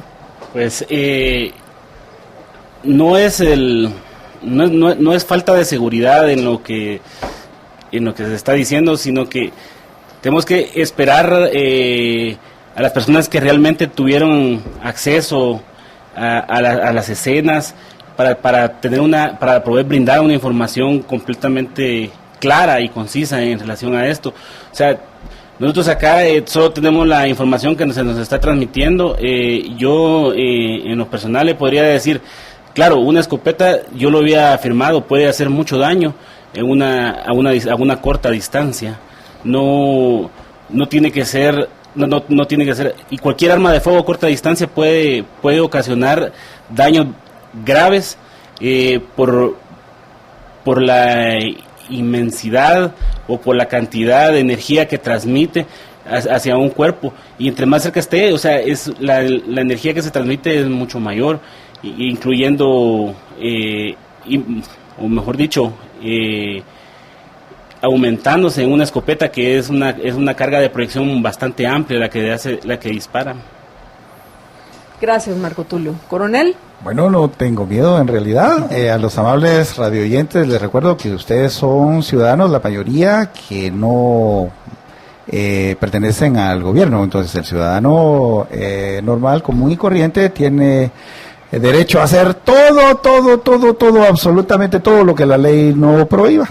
En cambio, en mi caso, tengo un código militar y soy funcionario público y solo puedo decir lo que la ley me faculta. Entonces, para eso están las otras instituciones. La certeza de lo que sucedió es tarea de investigación criminal del Ministerio Público. Las investigaciones forenses van a estar a cargo de INASIF. Con certeza una fiscalía se hará cargo de la investigación. Esto será llevado ante un tribunal o un juez competente, quien en base a la evidencia proporcionada por las entidades encargadas, el juez valorará las evidencias para emitir las respectivas capturas de los presuntos responsables, y así es como funciona el sistema de justicia. La posición del ejército es de subordinación al poder civil, representada constitucionalmente por su comandante general, quien es el presidente constitucional de la República. Entonces, confiamos en las instituciones del Estado encargadas de impartir justicia, y en eso nos vamos a pegar para que este deleznable hecho no quede en la impunidad. Esa es la posición que tenemos. Créanme, no tenemos temor de hacerlo. Incluso somos tan respetuosos de la ley y somos tan voluntarios de cumplirla, porque uno es libre y es lo que la decisión que uno toma es en completa libertad. Yo decidí ser militar hace 35 años y tenía apenas 17 años. Y aquí he desarrollado mi vida, y yo sé, mi vida profesional. Y yo sé de que enfrenté y tengo mis distintivos y condecoraciones militares en enfrentamientos armados. Me desempeñé como observador militar de Naciones Unidas y comandante del agrupamiento de fuerzas especiales de MONUSCO. No se trata de temor de ir a enfrentar en una. Es que tampoco tengo de temor de contestar lo que puedo contestar. Quisiera decir muchas cosas, yo sé, pero la ley no me lo faculta, porque yo no soy investigador de INASIF, pero confiamos en que ellos hagan su trabajo. Y al final usted es el vocero del ejército, y lo que usted puede decir es lo que le autorizan a que digan. Eso también nosotros lo tenemos claro y conocemos cómo es la estructura militar, y hay que cumplir con las órdenes que les den. Al final, no hay obediencia debida. No estoy autorizado o desautorizado para decir algo. El fundamento de mi misión y mi orden directa es decir la verdad, ante todo. Decir la verdad. Que es como debe ser, pero sí. ¿Qué es la verdad? La verdad es cuando los juicios que emitimos coinciden con los hechos de la realidad. Por eso es que yo he hecho énfasis. Ahorita no estoy hablando de las historias. O sea, ahorita estamos hablando de los hechos conocidos que nadie puede negar, porque ahí está la evidencia, ahí están la forma en la cual fueron vilmente asesinados los 3 infantes, que eso no, o sea, eso no lo pueden, es intentar taparlo, es como, y lo van a intentar hacer algunos, pero es como intentar tapar el sol con un dedo, como dice el refrán. Entonces es un hecho real que hubo un asesinato tremendo, sangriento, que como bien alguien dijo entre todos los comentarios que dijeron, si hubiera sido al revés, si los muertos hubieran sido del grupo de paramilitares de César Macías, o hubiera sido a algún miembro de la comunidad, ahorita ya sería un escándalo de índole internacional, y ya estaría Michelle Bachelet preparando un viaje para venir a Guatemala. Entonces, todos entendemos, por lo menos Jorge y yo, y la mayoría de nuestros oyentes entienden esta situación, que aquí se trata de militares que han sido satanizados a lo largo de décadas. Entonces, al a la precaución, voy a utilizar el término, con la cual se dirigen, por hechos que estoy segura que ustedes tienen un juicio propio en lo que respecta a la evidencia que tienen. Este temor es por todo ese ataque sostenido de años, que no voy a hablar si en algunos casos fue o no justificado, que al final a todos los hace ser, voy a utilizar el término, más precavidos a la hora de emitir una opinión. Pero acá, el hecho, por eso es que regreso otra vez al único hecho que no puede negar nadie. Nadie puede negar. Porque ahí están los cuerpos de los asesinados. Ahí está la forma en la que quedaron sus cuerpos una vez fueron asesinados. Ahí está ya la primera parte del informe del INASIF. O sea, todo esto, si 2 más 2 es 4, pues fueron ejecutados. Entonces ese es el crimen que hay que descubrir. Por supuesto que hay muchas aristas más, y los mencionaron los oyentes, porque no hay presencia, entre comillas, del Estado. Y digo entre comillas del Estado porque básicamente están diciendo porque no hay presencia de la Policía Nacional Civil, porque no hay presencia del Ministerio Público, porque no hay presencia del Procurador de los Derechos Humanos, no de Justicia, del Ejército. En general, pareciera que fuera, y es un error utilizar este término, pero tierra de nadie. Porque ahí es la ley del más fuerte y el que tiene las armas, y en este caso ya sabemos que algunos cargan escopetas. Pueden cargar AK-47 y cualquier otro tipo de arma, porque no son únicamente los narcotraficantes, sino también son los contrabandistas de jade y cuantas otras cosas más que tristemente es los que seguimos las noticias y buscamos el entender los hechos, sabemos que se dan en el área del Valle del Polo Chic. Entonces, a eso se trataba, porque primero que todo nosotros les queremos agradecer que ustedes se hayan tomado el tiempo de venir a conversar con nosotros y compartir la información que tienen, que nosotros vamos a seguir buscando información a lo largo de los días que vengan, para ir aclarándonos las ideas, porque eso es lo que necesitamos, aclarar las ideas. ¿Por qué? Porque hay que tener mucho cuidado de que esto sea utilizado por grupos criminales de cualquier índole para hacer aumentar la inseguridad en nuestro país y que nos lleve a situaciones que vamos todos a lamentar, particularmente aquellos que queremos vivir en una sociedad en paz. Exactamente. Entonces, no se trata ahorita, por lo menos nosotros en Todo Pulmón, nuestro objetivo no es señalar un culpable específico, porque no tenemos la evidencia para señalar a un culpable específico con nombre y apellido, pero sí hacer resaltar los hechos y principalmente el hecho criminal. Y el hecho criminal es la ejecución de 3 infantes de Marina, y a eso hay que sumar a los que están heridos. Sí, yo quisiera decirle algo que tiene toda la razón.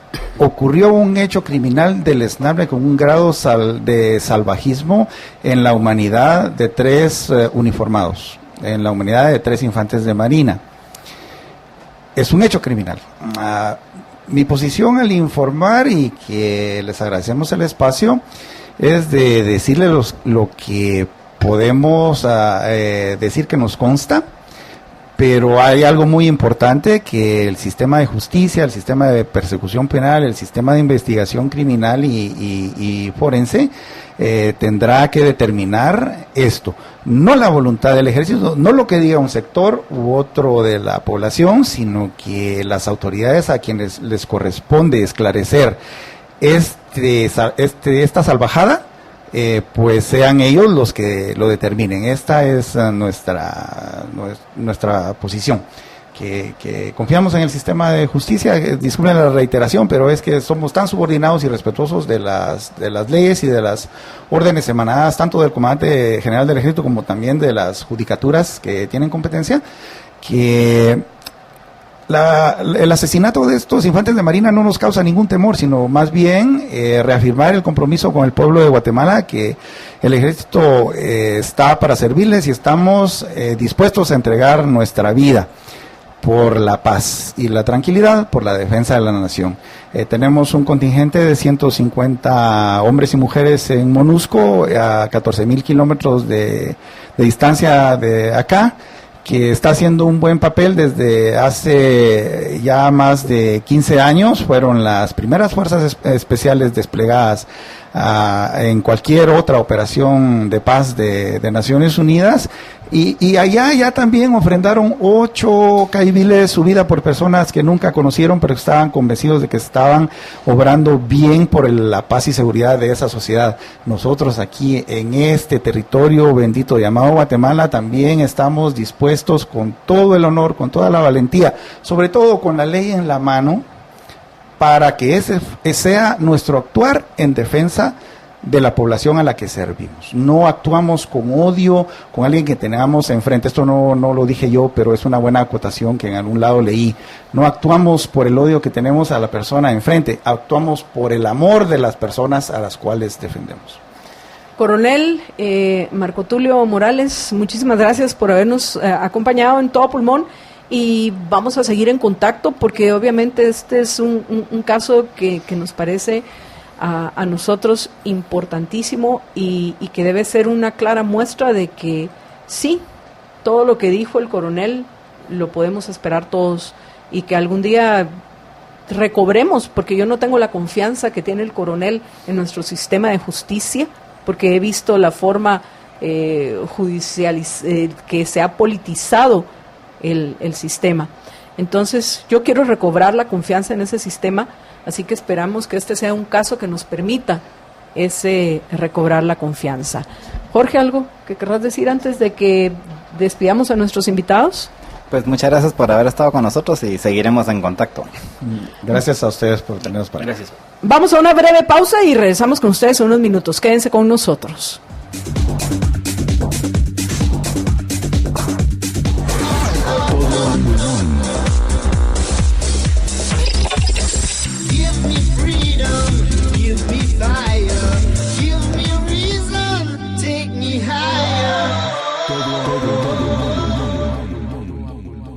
Y bueno, amigos, ahora vamos a cumplir lo que nos pidieron varios oyentes, que contactáramos a un experto en balística civil, y se encuentra con nosotros de Safari Seguridad en estos momentos Sergio Sarti, quien pues nos va a compartir su lectura de esta ejecución y de la información que ya se cuenta públicamente en lo que respecta al informe, la necropsia del INASIF. Así que, sin más introducción, le damos la bienvenida a Sergio Sarti. Sergio, buenas tardes. Muy amable, Mateo Yolanda, muy buenas tardes. Quisiera iniciar haciendo una diferencia grande entre un fusil y una escopeta.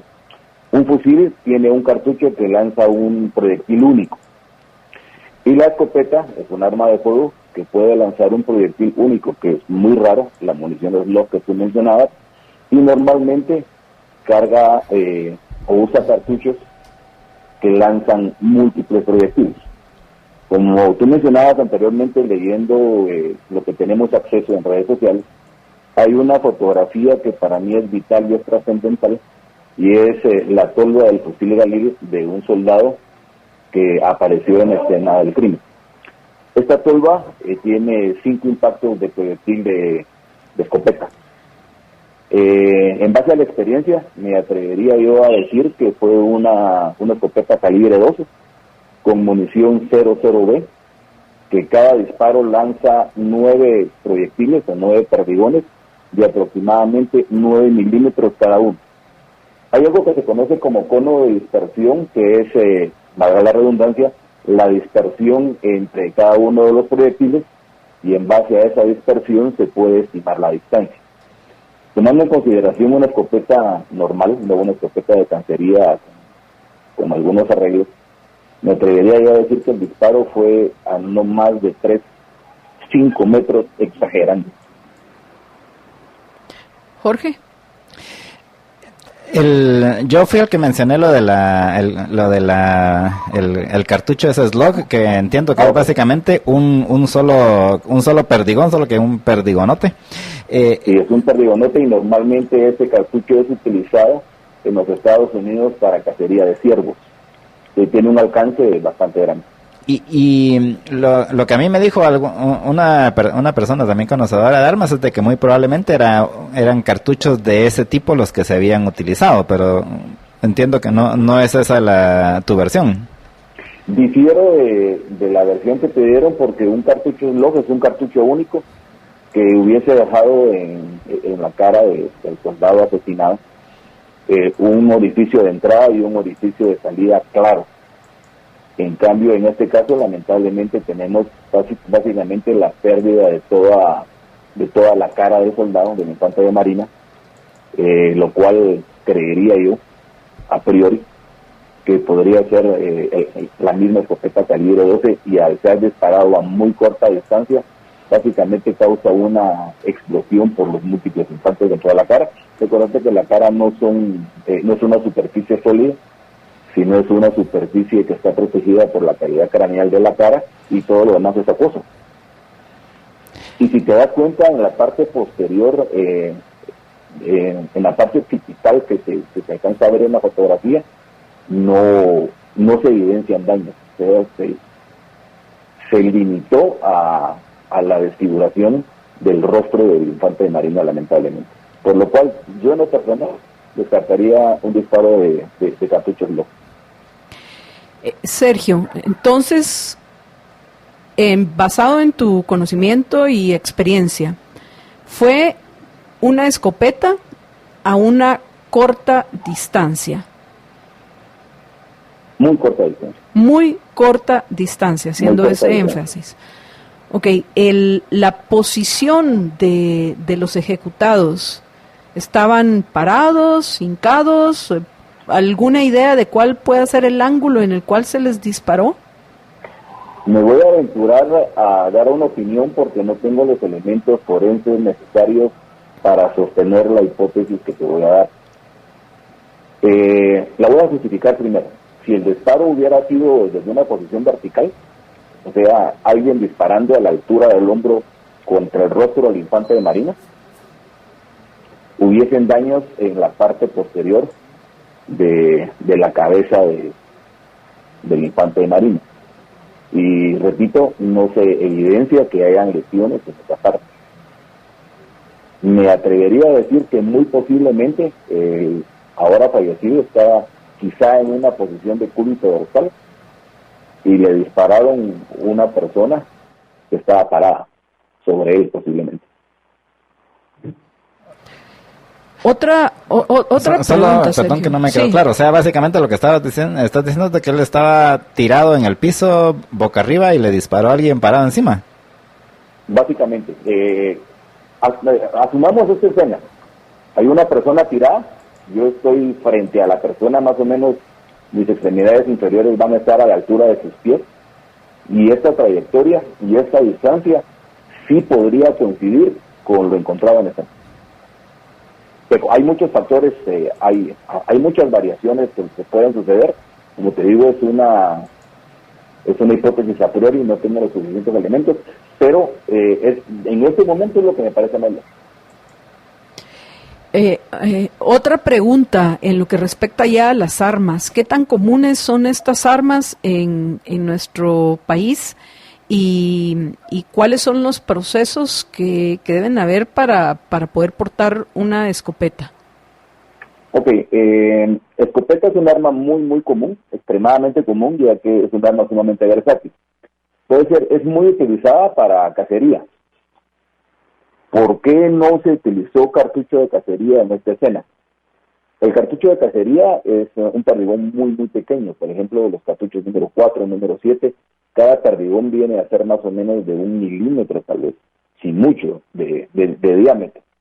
Entonces son decenas de perdigones que se lanzan por disparo. En este caso, y regreso a la tolva, que para mí la evidencia de la tolva es vital y es contundente. No sé si ustedes ya la han visto, si no te la envío.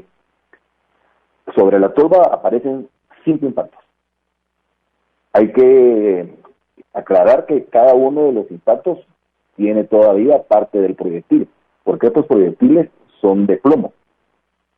Es muy, muy común el uso de las escopetas. ¿Qué se tiene que hacer para comprar un arma legalmente en Guatemala? Cumplir con lo que el ordenamiento legal dice, que es presentación de antecedentes penales, policíacos, partida de nacimiento y obviamente hacer los pagos respectivos. Difícilmente podamos hablar de portación legal en esa área, porque como anteriormente ustedes mismos lo mencionaban, no hay presencia del Estado. Yo sumaría otro par de factores que no se han mencionado, ya que conozco muy bien el área de donde este problema se dio. Para empezar, la conducta de las personas a nivel grupal es muy diferente a una persona sola, totalmente.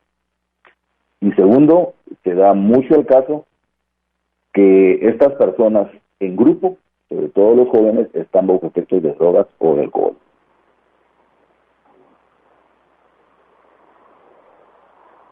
¿Aló? Sí. O sea que sí ves factible el hecho de que haya sido un grupo así de la comunidad el que haya estado involucrado en esta situación. Muy, muy posible. No descarto que hayan otros actores del área que hayan estado implicados de una u otra manera. Una última pregunta, Sergio, porque tenemos que terminar ya esta conversación. Una de las versiones que circularon es que podría haber sido un arma de las que no entregaron los guerrilleros cuando se firmó la paz. ¿Cuáles eran? ¿Era común el uso de las escopetas entre los grupos guerrilleros? No eran muy comunes, pero sí existían. Normalmente en el área hay que recordar que ahí operó el Frente Guerrillero Panzoso Heroico, curiosamente quien entró bajo el mando de César Montes. Y mucho de ese armamento se sabe que se quedó embuzonado en el área. Especialmente ellos utilizaban fusiles AK-47 de fabricación china, checoslovaca o Rusia, y algunos combatientes nuevos usaban escopetas, bien sea en su mayoría escopetas viejas, pero sí habían escopetas, muy pocas hasta donde yo recuerdo, pero sí habían escopetas, y la escopeta es de uso muy común, es un arma muy versátil. Otra pregunta, Sergio, de lo que entiendo por la forma, por los cartuchos y que son perdigones y todo, en el caso de las escopetas no queda huella de las armas, como en el caso de las balas, que se puede identificar más o menos el arma desde la cual se disparó con la huella de las balas. En el caso de las escopetas no es así. Es incorrecta tu afirmación, Jorge. ¿Y cuál es la correcta? Creemos que la única huella balística se circunscribe al proyectil. En el caso de una pistola o un fusil, pues entonces hay un rayado del arma que queda impreso sobre la parte exterior del proyectil. En el caso de la escopeta, como son múltiples perdigones, no se puede acudir a esta huella balística, a este indicio balístico. Sin embargo, sí hay otros indicios balísticos, como lo es la percusión, el rayado del extractor, que sí pueden tirar a una coincidencia de qué escopeta disparó un cartucho determinado. Pero nos vamos a limitar al cartucho, no al proyectil que haya expulsado. ¿Algo más que querrás agregar antes de que terminemos, Sergio? Lamentando el hecho, son hermanos guatemaltecos que fallecieron. Fue una masacre la que ocurrió ahí. Y recordar que los compañeros que me antecedieron en la palabra, ellos son soldados y son obedientes y no beligerantes. Conozco lamentablemente, te digo lamentablemente porque sí me ha tocado caminar un poquito por ahí por el área de Polochic. Es, como usted lo ha mencionado, es un pueblo sin ley, donde se necesita la presencia del Estado para generar un ambiente donde todos podamos vivir y trabajar en paz. Muchísimas gracias, Sergio, por haber conversado con nosotros. Siempre tus órdenes. Buenas tardes. Buenas tardes. Buenas tardes. Y bueno, amigos, vamos a una breve pausa y regresamos. Pero antes de eso, Jorge tiene un anuncio importante para ustedes. Sí, solamente comentarles que en Ficosa quieren facilitar tu vida financiera con tarjetas de crédito con más puntos que te llevan de viajes sin complicaciones. Ahorras en supermercados La Torre y en las gasolineras Shell. Es fácil encontrarlos, tienen más de 300 puntos de servicio. Es todo fácil con Banco Ficosa. Y bueno, amigos, regresamos para terminar todo pulmón hoy con una nota que nos permita relajarnos, con la nota tecnológica. Todo a pulmón. Give me freedom, give me fire, give me reason, take me higher. Hacelo fácil. Hacelo en tigo.com.gt. Tigo presenta.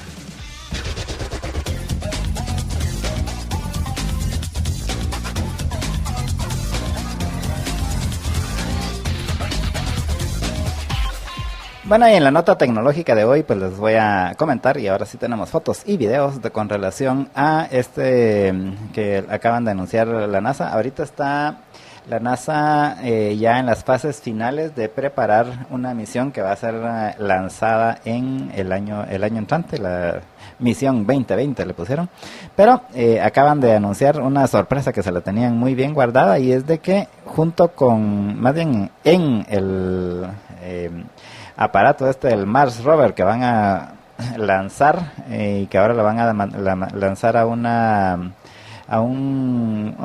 depresión o un valle, si quieren, de 50 kilómetros de ancho que se llama Cráter Jezero en Marte, que va a llegar en el año 2021.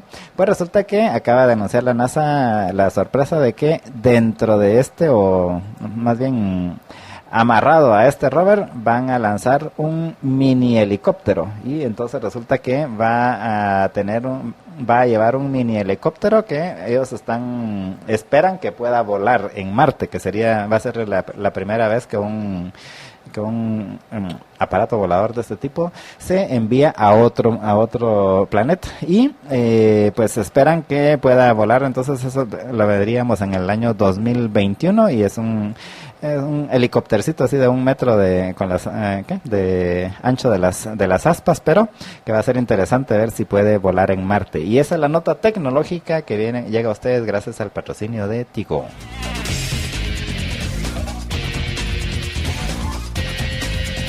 Hacelo fácil. Hacelo en tigo.com.gt. Tigo presentó.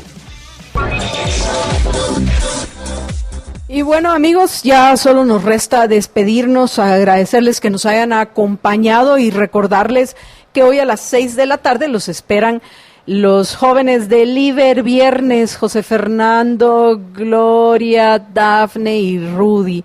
Los esperan para que sigamos en nuestro camino de aclararnos las ideas. Jorge y yo estamos de regreso el próximo lunes al mediodía y nos despedimos como lo hacemos todos los días o casi todos los días, deseándoles que sean felices y que tengan un excelente fin de semana. Hasta el próximo lunes. Libercast presentó una producción de Libertópolis. Recuerden que si quieren conocer más de nuestros programas, seguirnos en las diferentes redes sociales, o si quieren ver nuestros programas y conocer a nuestros conductores e invitados, pueden ingresar en www.libertopolis.com. Recuerda suscribirte y dejarnos 5 estrellas para que continuemos trabajando en producir más podcasts de tu interés. Libertópolis, ideas con valor.